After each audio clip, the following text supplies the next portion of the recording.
अगस्त 2027 का राष्ट्रीय current affairs देख लेते हैं। सबसे पहला क्या है, उत्तर भारत। उत्तर भारत की सबसे बड़ी फ्लोटिंग सौर परियोजना, सबसे बड़ी फ्लोटिंग सौर परियोजना कौन सी है? तो ओंकारेश्वर बांध के ऊपर लगाई जा रही है। ओंकारेश्वर बांध खंडवा में है, मध्य प्रदेश के अंदर। और ये जो केंद्रीय अक्षय ऊर्जा मंत्रालय है उसके द्वारा क्रियान्वित की जा रही है। इसका प्रारंभ कब से हुआ है? 8 अगस्त 2024 से। कब? 8 अगस्त 2024 से। इसमें लागत आई है 646 करोड़ रुपए। ये उत्तर भारत का और सबसे बड़ा मतलब फ्लोटिंग जो सौर परियोजना है वो तो है ही है, और सबसे बड़ी सौर परियोजना भी हो गई है ये, सौर परियोजना भी है। इसके बाद दूसरी जो इम्पोर्टेंट चीज़ है वो है देश का प्रथम अनाज एटीएम कौन से राज्य में चला है? तो भुवनेश्वर के अंदर इसका उद्घाटन हुआ है, उड़ीसा के अंदर। भुवनेश्वर उड़ीसा के अंदर।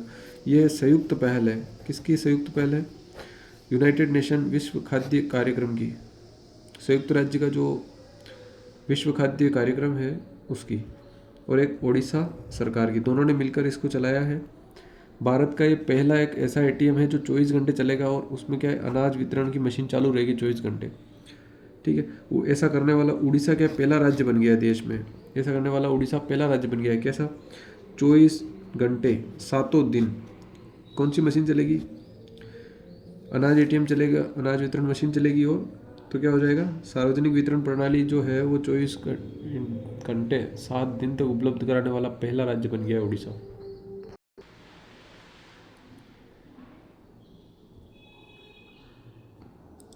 अगला है प्रधानमंत्री आवास योजना शहरी 2.0 का शुभारंभ किया गया है। कौन सी? प्रधानमंत्री आवास योजना शहरी 2.0 का। कब? 9 अगस्त 2024 को। कब? 9 अगस्त 2024 को।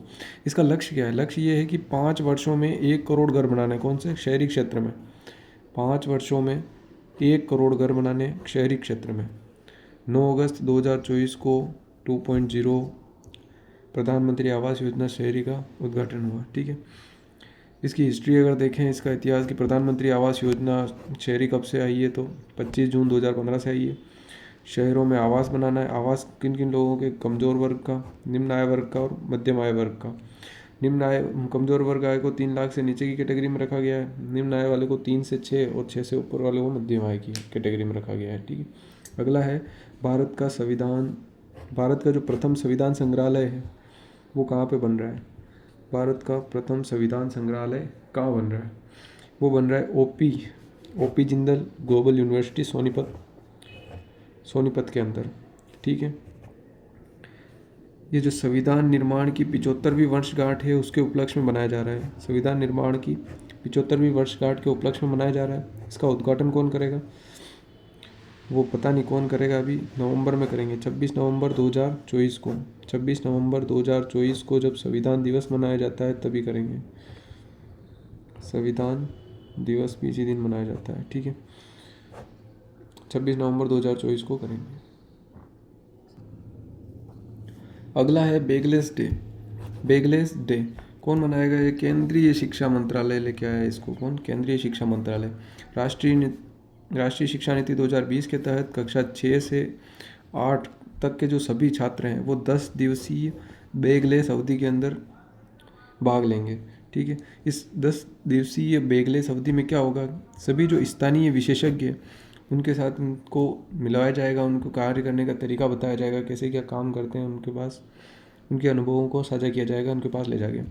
उनमें कौन कौन हो सकते हैं? माली हो सकता है, कुमार हो सकता है, बढ़ई हो सकता है, कलाकार हो सकता है, एटसेट्रा। ये सारे जो होते हैं स्थानीय कलाकार, उनको पास ले जाया जाएगा। ठीक है, इसका मतलब इसका उद्देश्य क्या है? इस शिक्षण प्रणाली का उपयोग करने का मतलब उद्देश्य क्या है? तो जो ये अनुभवात्मक शिक्षण प्रणाली है इसका उपयोग करके कौशल शिक्षा को बढ़ावा देंगे। कौशल शिक्षा को बढ़ावा देंगे, और साथ ही साथ शिक्षा को तनाव मुक्त करना। 10 दिन का आराम मिल जाएगा बच्चों को, आराम से जाएंगे, घूमेंगे फिरेंगे, तो उनका कौशल विकास भी होगा और शिक्षा को तनाव मुक्त भी बनाया जाएगा। अगला है अभियान है जो हर घर ध्वज हर घर खादी अभियान। हर घर ध्वज हर घर खादी अभियान। इस ये खादी उत्पादों के उपयोग को बढ़ाने के लिए, खादी उत्पादों के उपयोग को बढ़ाने के लिए चलाया गया। किसने चलाया? खादी ग्रामोद्योग आयोग ने।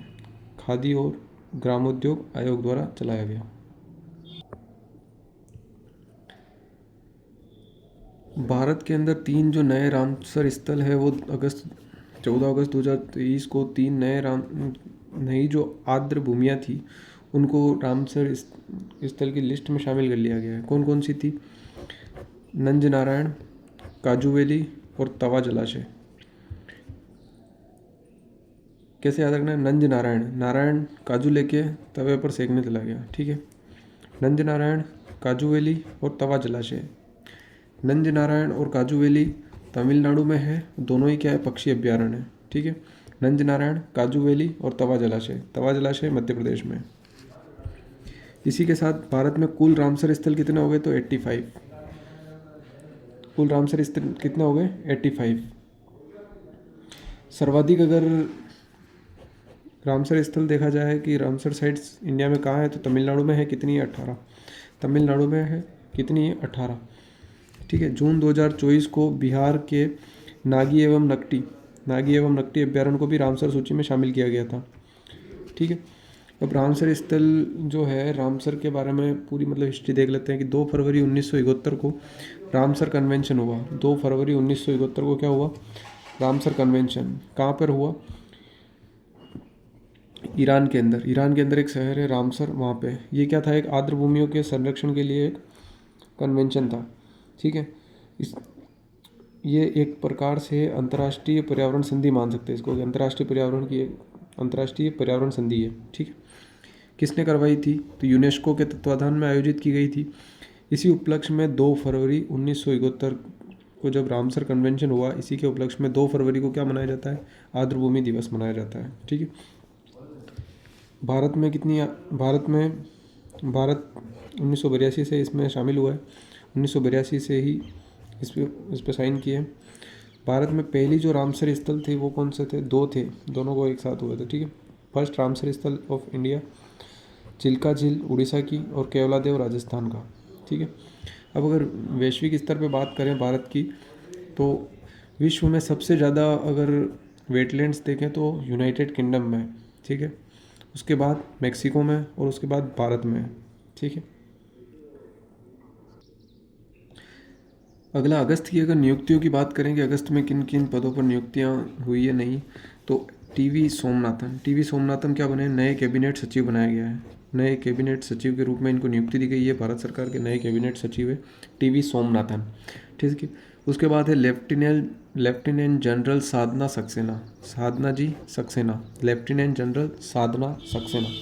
इनको क्या है? आर्मी मेडिकल जो कोर है उसके अंदर इनको प्रथम महानिदेशक बनाया गया है। आर्मी मेडिकल कोर के अंदर प्रथम महानिदेशक के पद पर नियुक्त किया गया है, ठीक है। अगली नियुक्ति है प्रीति सूदन जी क्या है? ये यूपीएससी में अध्यक्ष बनाए गए हैं। Union public service commission UPSC के अंदर अध्यक्ष बनाए गए हैं। कौन बनाता है अध्यक्ष? तो राष्ट्रपति जी बनाते हैं, राष्ट्रपति जी। और कौन से आर्टिकल में? तो ये कल ही देखा था, आर्टिकल 316 में यूपीएससी के अध्यक्ष की नियुक्ति राष्ट्रपति द्वारा की जाती है, आर्टिकल 316, ठीक है। मोर्ने मार्केल, ये कौन है? भारत के नए गेंदबाज कोच हैं क्रिकेट के अंदर। भारत के अंदर नए गेंदबाज कोच है मोर्ने मार्केल। बीसीसीआई ने इनको नियुक्ति दी है। और ये कौन से देश से हैं? तो दक्षिण अफ्रीका के गेंदबाज थे। कौन से? दक्षिण अफ्रीका के गेंदबाज थे। इसके बाद है एम सुरेश को क्या है? भारतीय विमानपत्तन प्राधिकरण, इसका क्या बनाया गया है? अंतरिम अध्यक्ष इनको नियुक्त किया गया है। क्या नियुक्त किया गया? अंतरिम अध्यक्ष के रूप में नियुक्त किया गया है। अब हम देखते हैं अगस्त महीने के अंदर कौन कौन से सैन्य अभ्यास हुए। वो सबसे पहला हुआ पर्वत प्रहार सैन्य अभ्यास भारतीय सेना ने किया लद्दाख के अंदर। पर्वत प्रहार भारतीय सेना ने किया लद्दाख में, ठीक है। कौन सा? पर्वत प्रहार। इसके बाद दूसरा सैन्य अभ्यास कौन सा था? मित्र शक्ति। कौन सा? मित्र शक्ति का ये कौन सा? 10वां संस्करण था। भारत और श्रीलंका के बीच में होता है। किसके बीच में? भारत और श्रीलंकाओं की सेना के बीच में होता है। इसका आयोजन अब की बार कहाँ हुआ था? श्रीलंका के अंदर। कहाँ हुआ? श्रीलंका के अंदर।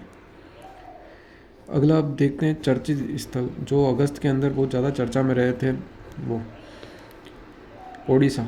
ओडिशा राज्य बहुत चर्चा में इसलिए रहा था क्योंकि इन्होंने क्या किया, कामकाजी जो महिलाएं हैं उनको एक दिन का अवकाश देगी, महीने में एक दिन का अवकाश देगी, और वो भी कौन सा अवकाश, सवैतनिक, वेतन के साथ अवकाश।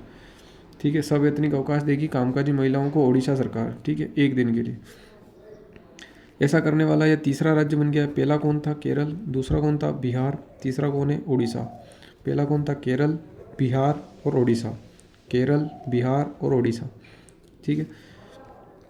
अब नागालैंड। नागालैंड ने क्या किया, आपदा प्रबंधन बीमा लागू किया है। आपदा प्रबंधन बीमा लागू किया है, और ऐसा करने वाला ये कौन सा है, प्रथम राज्य है भारत का। ठीक है, आपदा प्रबंधन बीमा लागू करने वाला भारत का पहला राज्य है। मध्य प्रदेश भी ऐसा ही एक काम करता है।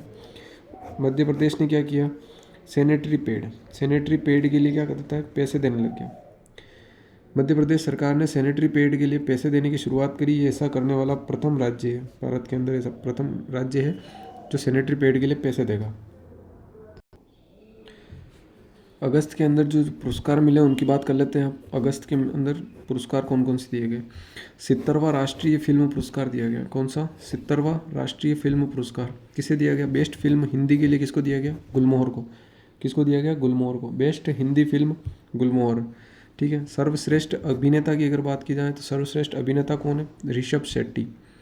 ऋषभ शेट्टी क्या है, कलाकार, कंतारा मूवी के अंदर है, अभिनेता है ऋषभ शेट्टी मूवी कंतारा।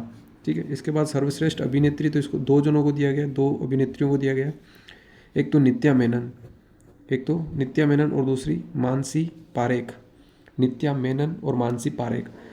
मेनन को दिया गया है तिरुचित्राम्बलम मूवी के लिए। तिरुचित्राम्बलम जो मूवी है उसके अंदर नित्या मेनन ने अभिनेत्री का रोल किया, उसके लिए दिया गया। और मानसी पारेख को कच्छ एक्सप्रेस मूवी के अंदर रोल करने के लिए दिया गया था। ठीक है, मानसी पारेख और नित्या मेनन। अगर सर्वश्रेष्ठ फिल्म की बात करें तो अट्टम। सर्वश्रेष्ठ फिल्म कौन सी, अट्टम। मलयालम मूवी है ये, मलयालम भाषा की। अट्टम सर्वश्रेष्ठ फिल्म, अट्टम मलयालम भाषा की। ठीक है। अगला पुरस्कार है वो है विज्ञान रत्न पुरस्कार। ये पहली बार दिए गए हैं भारत में। पहली बार भारत में विज्ञान रत्न पुरस्कार दिए गए हैं। किसको दिया गया, गोविंद राजन पद्मनाभम।